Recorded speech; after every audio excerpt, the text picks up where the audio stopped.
So to eat, I don't really have any. I live on my own. I don't have any particular food thing, but I've noticed I'm becoming more flexitarian. When I What? flexitarian. What the hell is that? Well, that's one of these new words. That means that I eat meat and vegetarian. What the hell is that? Well, that's one of these new words. That means that I eat meat and vegetarian. What the hell is that? Well, that's one of these new words. That means that I eat meat and vegetarian. What the hell is that? Well, that's one of these new words. That means I eat meat and vegetarian. What the hell is that? Well, that's one of these new words.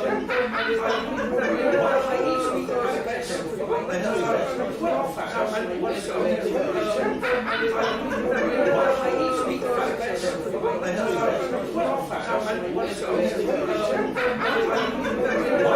is themselves this label: meat eaters, vegetarian, pescatarian.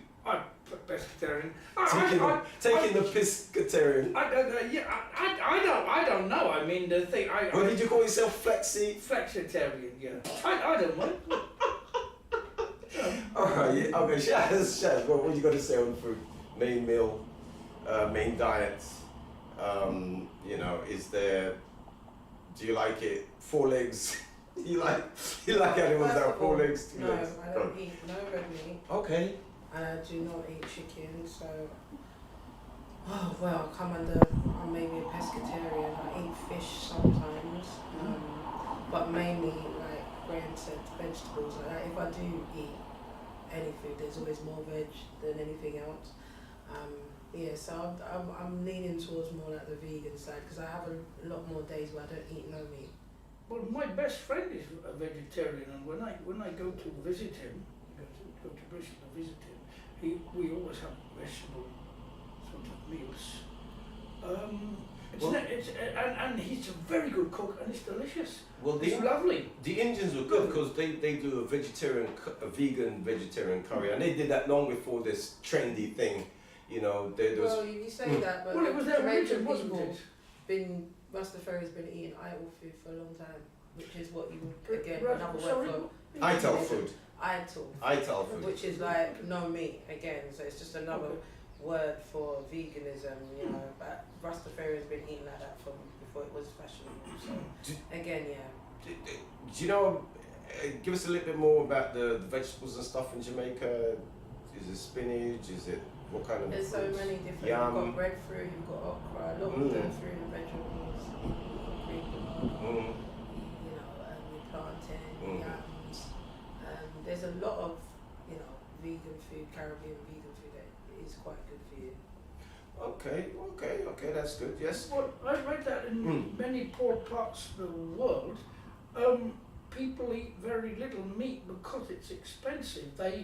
And so partly the climate allows them to grow lots of vegetables, and they eat a lot of vegetables. It's the easiest thing to grow and to eat, and it's very cheap.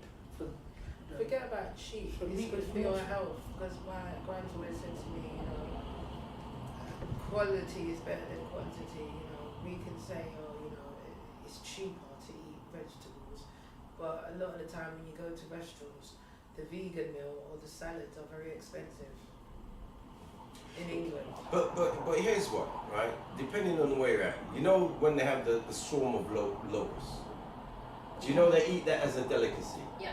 Right? Oh, yeah.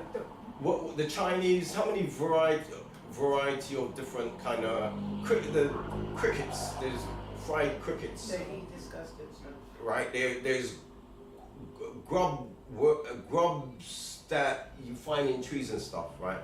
So in one sense, you can adapt to your environment. If not, your environment will adapt to eating you.